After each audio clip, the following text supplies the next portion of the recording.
La voz de la niña atravesó la húmeda tarde de Luisiana como una campana. Por favor, tienen que revisar debajo de sus motocicletas ahora mismo. Emma Rousseau, de 7 años, estaba de pie en las sombras del bar de carretera de Woodrow, Unk, su pequeño cuerpo temblando mientras se enfrentaba a 9 hombres. Toda la parroquia susurraba sobre la hermandad del Bayou. Motociclistas que habían sido llamados forajidos durante 12 años. Pero Emma había visto algo en el estacionamiento de la tienda de cebos de su abuelo esa tarde. Algo que le revolvió el estómago con una náusea que no podía nombrar. El ayudante del alguacil Craig Winters, el hombre al que todos llamaban héroe, colocando cuidadosamente algo debajo de sus motocicletas mientras hablaba por teléfono sobre finalmente limpiar este pueblo. Ahora esos hombres estaban terminando de comer, completamente inconscientes. Y afuera, las sirenas de la policía aullaban en la distancia, acercándose con cada segundo que pasaba. Emma tenía quizás 2 minutos para decidir. Permanecer callada e invisible, o decir la verdad a los hombres que la aterrorizaban.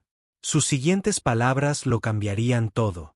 El aire de septiembre en Tibido era denso y dulce, con el aroma a cangrejo de río hervido de los restaurantes vecinos y el olor terroso del pantano que serpenteaba por el pueblo como una cinta oscura.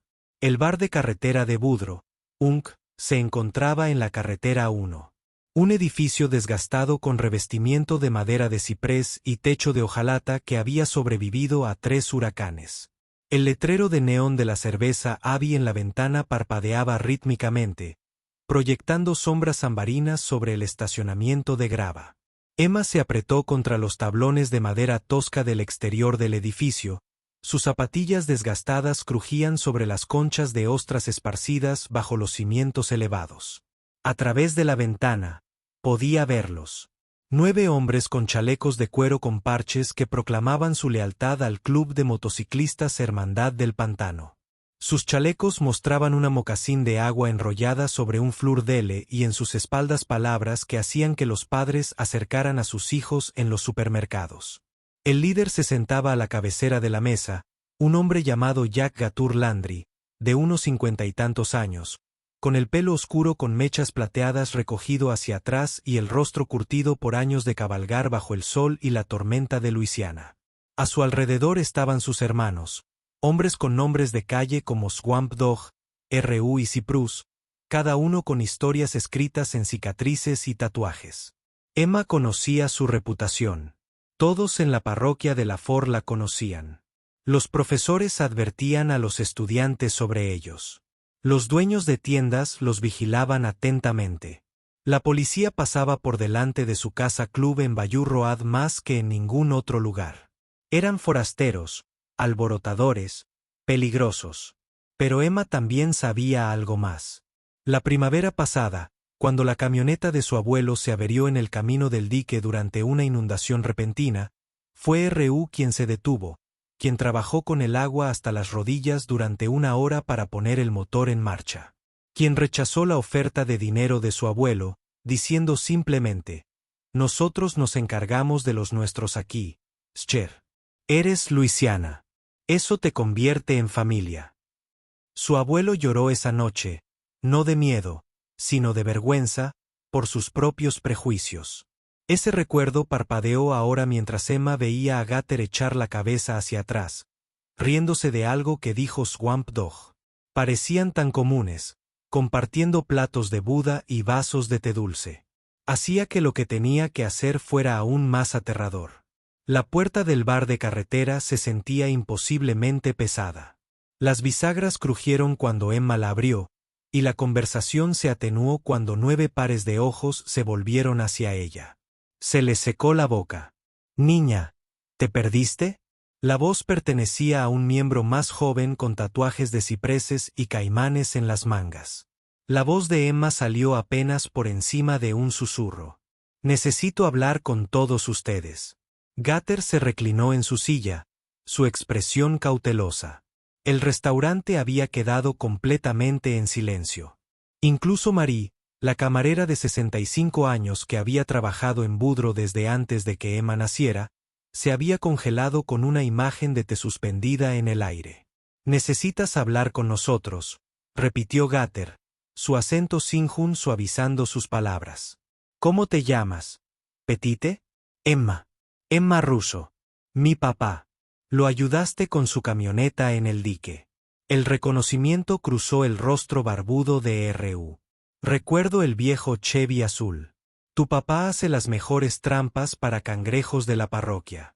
Emma dio un paso más cerca que otro. Sentía las piernas desconectadas de su cuerpo. Tienen que mirar debajo de sus motos. Por favor, hay algo ahí. Algo malo. Vi al ayudante del sheriff Winters poniéndolo ahí. Lo oí hablar por teléfono sobre que era hora de extirpar el cáncer de Tibido. El aire cambió al instante, las manos tensas, la mirada agudizada. Gatter se levantó lentamente, su silla raspando contra el suelo de madera desgastada. ¿Qué viste exactamente, Emma? Antes de que pudiera responder, las sirenas sonaron en el aparcamiento. Por la ventana, Emma vio 3 patrullas del sheriff de la parroquia y una Suburban negra llegando con las luces destellantes. Y saliendo de la Suburban con una sonrisa que le heló la sangre a Emma, estaba el agente del alguacil Craig Winters, un oficial federal condecorado, diácono de la Iglesia Católica del Sagrado Corazón, según lo que Emma había oído, un hombre que acababa de plantar algo muy ilegal bajo 9 motocicletas Harley Davidson. Gatter siguió su mirada y su rostro curtido lo comprendió. Ah, dijo en voz baja. Así que así es como van a actuar. La puerta se abrió de golpe y el agente del alguacil Winters entró con 3 agentes parroquiales detrás. Su uniforme estaba inmaculado y su placa federal relucía. Jack Landry, anunció. Tengo una orden federal para registrar sus vehículos basada en información fidedigna sobre narcotráfico. Necesito que usted y sus asociados salgan con las manos a la vista. Durante un largo instante, nadie se movió. Entonces Gatter habló, con un tono de voz que hizo dudar incluso a Winters. Agente del alguacil, antes de que hagamos eso, creo que debería saber algo. Esta joven acaba de entrar muerta de miedo para avisarnos de que alguien había plantado algo debajo de nuestras motos. ¿Por qué una niña de 7 años se arriesgaría a acercarse a hombres a los que toda la parroquia le ha enseñado a temer si no estuviera segura de que estábamos en peligro? El rostro de Winter cambió de color. La niña te está confundiendo o te está encubriendo. No, señor, dijo Emma, con una voz que sorprendió a todos por su firmeza. Te vi esta tarde en la tienda de cebos de Paupa. Tenías bolsas transparentes con polvo blanco. Hablabas por teléfono diciendo que la hermandad del Bayou era una mancha en este pueblo y que era hora de una cirugía. Esas fueron tus palabras exactas. El silencio era absoluto. Incluso la cocina se quedó en silencio. La mano de Winter se dirigió hacia su arma reglamentaria, y Emma vio un destello feo y desesperado en su rostro, pero Gatter se movió con sorprendente velocidad, llevándose a Emma tras él mientras levantaba ambas manos pacíficamente. Un momento, dijo Gatter con firmeza. Nadie tiene por qué hacer ninguna tontería. Comisario, te voy a hacer una oferta. Salgamos todos juntos. Tú, yo, tus ayudantes y todos los que estén en este bar de carretera y quieran presenciar lo que pase. Revisaremos juntos debajo de esas motos, a plena vista, con muchos testigos. Lo que encontremos, lo resolveremos aquí mismo, ahora mismo, ante Dios y ante todos. No negocio con criminales, espetó Winter, pero su mano se había apartado del arma. La presencia de Marie, con su teléfono levantado y grabando, cambió la situación. Entonces no tienes de qué preocuparte, respondió Gatter con calma. Si somos criminales con drogas debajo de las motos, nos arrestas y eres el héroe. Pero si esta niña dice la verdad, y creo que ambos lo sabemos, entonces tienes un problema mucho mayor que un club de motociclistas. El momento se alargó y se diluyó. Finalmente, Winters asintió con rigidez. Bien, lo haremos a tu manera. Salieron en fila a la húmeda noche. Una extraña procesión de motociclistas, agentes federales, ayudantes del sheriff, clientes de la taberna y una niña pequeña que se había convertido en el punto de inflexión sobre el que giraría la verdad. Las motocicletas brillaban en su ordenada fila. Gue se acercó primero a su moto, una Harley clásica con pintura personalizada que mostraba una mocasín de agua enrollada alrededor de un fleur-de. Se arrodilló lentamente, asegurándose de que todos pudieran ver, y miró debajo. Su rostro se quedó inmóvil. «¿Alguien quiere pasarme un teléfono con cámara?», preguntó en voz baja. «Todos van a querer ver esto». R.U. se arrodilló a su lado, sacó su teléfono y activó la cámara. «Dios mío», susurró. «¿Están viendo esto?».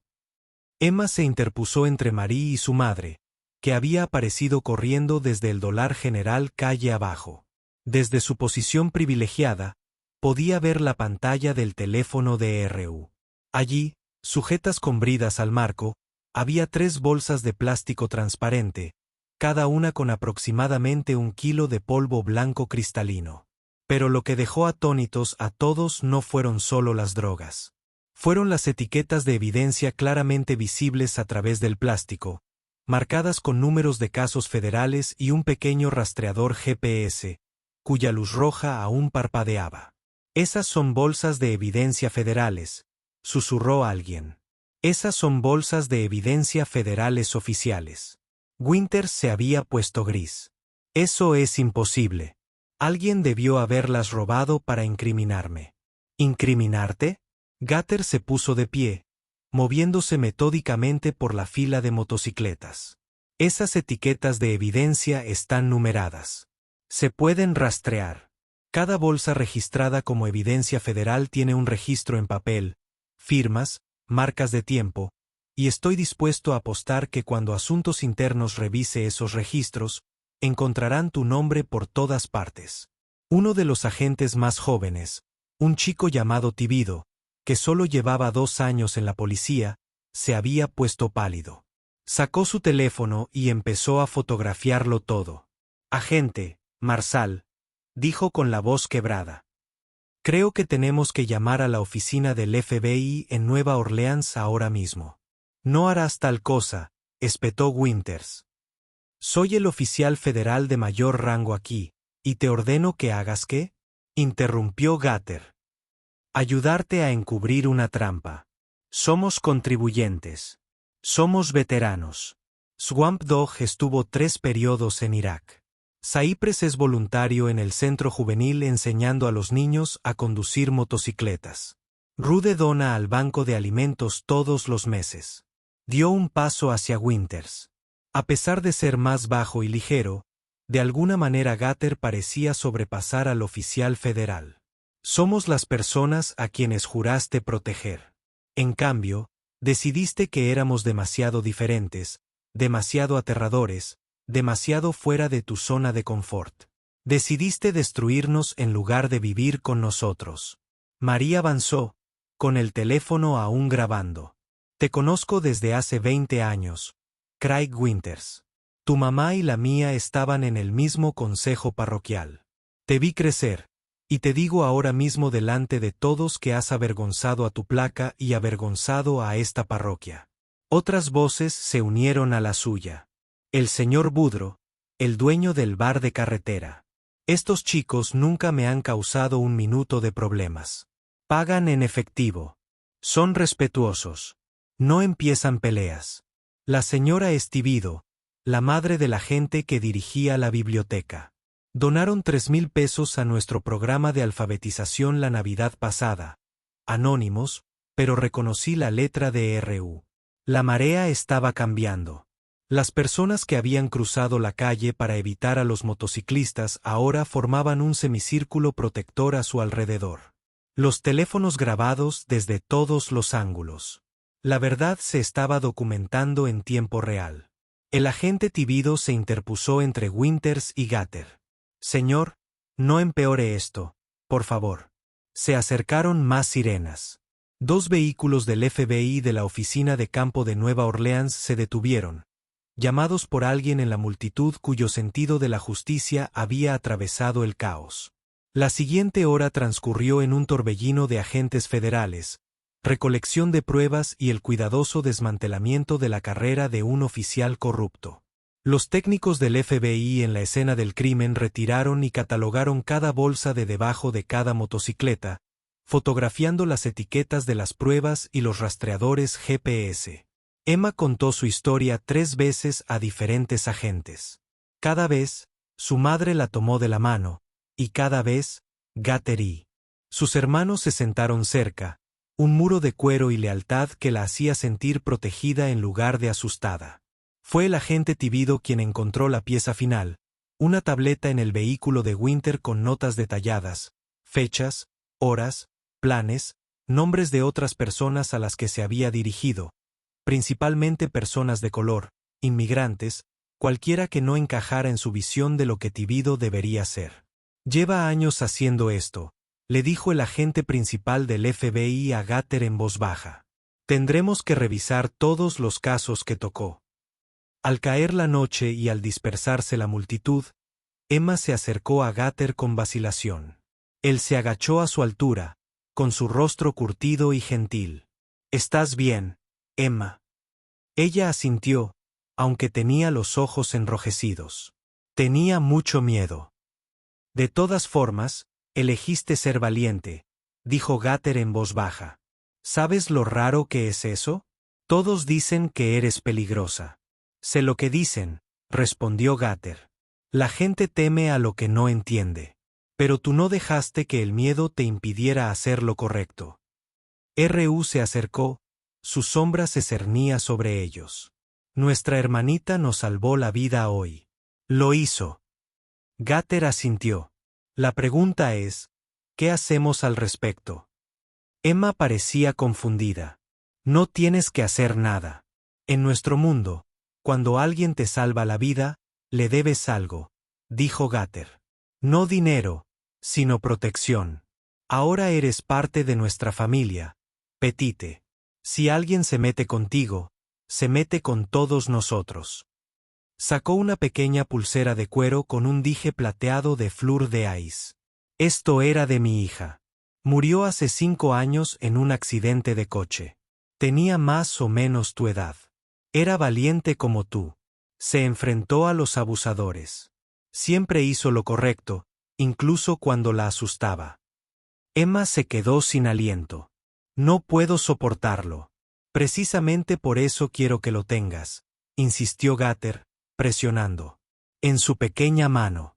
«Recuerda que la valentía no se trata de ser valiente. Se trata de hacer lo correcto incluso cuando estás aterrorizado.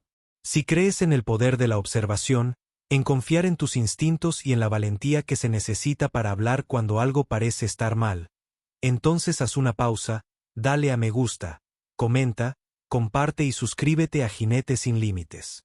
Cuéntanos en los comentarios desde donde estás viendo la historia hoy, porque esta historia te recordará que los héroes vienen en todos los tamaños, y a veces las voces más pequeñas transmiten los mensajes más importantes. 3 semanas después de lo que las noticias locales llamaron la verdad de Thibodeau, Emma estaba sentada en su aula de 3er grado en la escuela primaria Thibodeau. El brazalete colgaba de su muñeca, el coqueto amuleto reflejaba la luz de la mañana a través de las ventanas. La vida había cambiado. La cobertura informativa había sido intensa, luego se desvaneció. Pero en Thibodeau, las repercusiones continuaban. El agente Marshall Winters enfrentaba cargos federales. El FBI estaba revisando docenas de sus casos. Las personas condenadas injustamente estaban recibiendo nuevos juicios. Y la hermandad del Bayou seguía allí, seguía cabalgando, seguía viviendo sus vidas. Pero ahora la gente los veía. De verdad los veía. Los dueños de tiendas los saludaban por su nombre. Los niños saludaban a las motocicletas en lugar de esconderse. Los muros construidos por 15 años de prejuicios se estaban resquebrajando. La maestra de Emma, la señora Fontinote, había manejado la situación con gracia, dejando claro que Emma seguía siendo solo Emma, una estudiante como cualquier otra. Pero durante el recreo, otros niños se acercaban a ella de otra manera, no con miedo ni asombro excesivo, sino con genuina curiosidad y respeto. Su mejor amiga, Lily, quien la había apoyado en todo, se sentó a su lado en el almuerzo. Mi papá dijo, «Lo que hiciste fue muy valiente», dijo Lily en voz baja. Él dijo, «La mayoría de los adultos no habrían tenido el coraje». Emma tocó la pulsera. Solo estaba prestando atención. Eso es lo que siempre dice mi papá. Presta atención a lo que sucede a tu alrededor. Esa tarde, llegó una carta a la escuela para Emma. Dentro había una nota simple. Emma, se crea oficialmente el Fondo de Becas de Segunda Oportunidad, llamado así en honor a tu valentía y en memoria de mi hija, quien me enseñó que hacer lo correcto es más importante que estar cómoda. Los primeros destinatarios se anunciarán el mes que viene. Cambiaste este pueblo, Petite. Le diste a la gente una segunda oportunidad de ver con claridad. La misericordia la atrapó. Emma dobló la carta con cuidado y la guardó en su mochila junto a sus deberes. Por la ventana, oía el lejano rugido de las motos que pasaban por la carretera. No era un sonido amenazante, solo el sonido de la gente viviendo su vida. Por fin vistos como realmente eran. Esa noche, cenando con su madre y su abuelo, Emma estaba inusualmente callada. ¿En qué piensas, Cher?, preguntó su abuelo. Pensaba, dijo Emma lentamente, en lo fácil que es creer lo que creen los demás. Lo aterrador que es confiar en lo que ves con tus propios ojos. Su madre le apretó la mano. Eso se llama integridad, cariño. Y es una de las cosas más difíciles del mundo. Pero vale la pena, dijo Emma, tocando la pulsera. Incluso cuando da miedo. Si esta historia te ha tocado el corazón, tómate un momento para darle a me gusta, compartirla y suscribirte a Jinete Sin Límites. Les traemos historias que demuestran que el heroísmo se manifiesta en todas las formas, que la valentía no se mide por tamaño ni edad, y que a veces las voces más pequeñas transmiten los mensajes más importantes. Cuéntanos en los comentarios. ¿Alguna vez has notado algo importante que otros pasaron por alto? Tu historia podría inspirar a alguien más. 2 meses después de aquella tarde de septiembre, en una fresca mañana de noviembre, Emma se encontraba en el bar de carretera de Budro, Unk, ahora decorado para el anuncio oficial del Fondo de Becas de Segunda Oportunidad. El primer beneficiario fue un joven llamado Marcus Dupo, condenado injustamente 3 años antes por las pruebas que Winters había plantado. La segunda beneficiaria fue una adolescente llamada Celeste, cuyos padres inmigrantes habían sido víctimas de las prácticas discriminatorias de Winter. Emma llevaba su mejor vestido y el brazalete de cuero que se había vuelto permanente. Observó a Gatter hablar al pequeño grupo, a Marcus abrazar a su familia, a su comunidad dar los primeros pasos reales hacia la sanación. No era perfecto. Todavía había gente que cruzaba la calle al ver a los motociclistas, todavía había acalorados debates sobre las liberaciones, todavía había quienes insistían en que Winters tenía razón, solo que se había equivocado con un tecnicismo. Pero también surgieron nuevas conexiones. Dueños de tiendas que ahora recibían con cariño a la Hermandad del Bayou. Niños que saludaban en lugar de esconderse, familias que recuperaban la esperanza. Al terminar la reunión, Gatter captó la mirada de Emma al otro lado de la sala y asintió. Un simple gesto que decía, tú empezaste esto. Tú lo cambiaste. Importas. Y Emma, quizás por primera vez desde aquel aterrador momento en el aparcamiento, se permitió creerlo. Caminando a casa bajo el sol de noviembre, pasando por casas donde la gente ahora veía a su familia no como rarezas, sino como vecinos, Emma se tocó el brazalete y pensó en la hija de Gatter, en la valentía ante el miedo, en el peso del testimonio y en el poder de mantenerse firme. Seguía siendo una niña a la que le gustaba dibujar, jugar con sus amigos y ayudar a su abuelo en la tienda de cebos. Pero ahora también era algo más, la prueba de que a veces las voces más pequeñas, cuando se alzan con sinceridad, pueden transformar comunidades enteras. Y en Tibido, Luisiana, aquella mañana de noviembre, eso fue suficiente. Fue más que suficiente. Lo fue todo. Gracias por ver. Si esta historia te recordó que debes confiar en tus instintos, hablar cuando algo te parece mal y nunca subestimar el poder de prestar atención. Compártela. Suscríbete a Jinete Sin Límites para más historias que demuestran que los héroes están en todas partes. El coraje se manifiesta de muchas maneras, y a veces la persona más pequeña de la habitación tiene el mayor impacto. Cuéntanos en los comentarios, ¿qué habrías hecho en el lugar de Emma?